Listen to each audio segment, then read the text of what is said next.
You mentioned that your favorite snare mic was an SM57, and you like to put one on the top and one on the bottom. One on the bottom.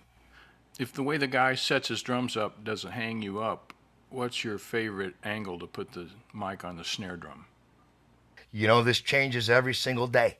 If What changes every day? the angle of the microphone to the drum head will change every day. It's really amazing and wonderful in a sense that you can get a whole drum sound and it'll be perfect, and you cut these tracks and you go home and you come back the next day and it isn't the same. And I think it has to do with the humidity, the phases of the moon, whatever, the individual date in time, or where the stars are, all that absurdities, but it'll be totally different. So you're saying it's not a thing. It's not a thing, right? Sometimes I'll come into the snare a little bit. Sometimes it'll want to be back off the head. Sometimes it'll want to come down like this. Sometimes it wants to go in at an angle like that. And also, sometimes if the guy is a murderous guy on the hi-hat, I might want to have some foam over the side to keep the hi-hat out of the mic, and that's going to change where it goes. Just a lot of things. I have a friend of mine that actually built a tray for his 57 that was foam that fit in there. They could just go like that. Like a baffle between Yeah, a baffle between the hi-hat and the that snare mic. Yeah. Keep the hi-hat out of the snare mic. Yeah, exactly. Uh-huh. You know, when you're trying to get a hi-hat sound, a hi-hat, especially off-axis in a 57, is not very pretty. So you want to keep as much of that out of there as you can. What do you do when a guy's using brushes? What kind of mics do you use? How do you handle that? Well, with brushes, I'll usually maybe I'll try like a Cam 84 also on the top of the snare, and I'll In try addition? in addition to, and then other than that, it'll be level adjustments. You have to raise the level of those drums in order to get some tone from them. I mean, and the idea is if you're recording them at a good level, brushes will give you a nice boom on the toms. That boom, yep.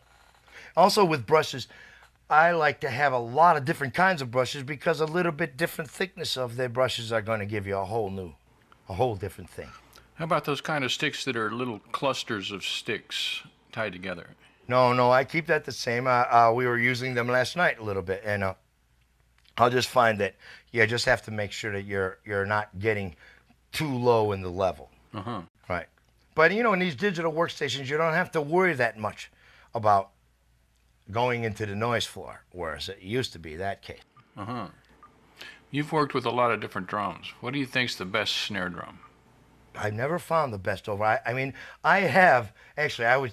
I mean, guys go, Black Beauty. You got to try that. And I put a Black Beauty up there. You mean a Ludwig? I don't know, really. And it would sound great. And the next day it would sound terrible.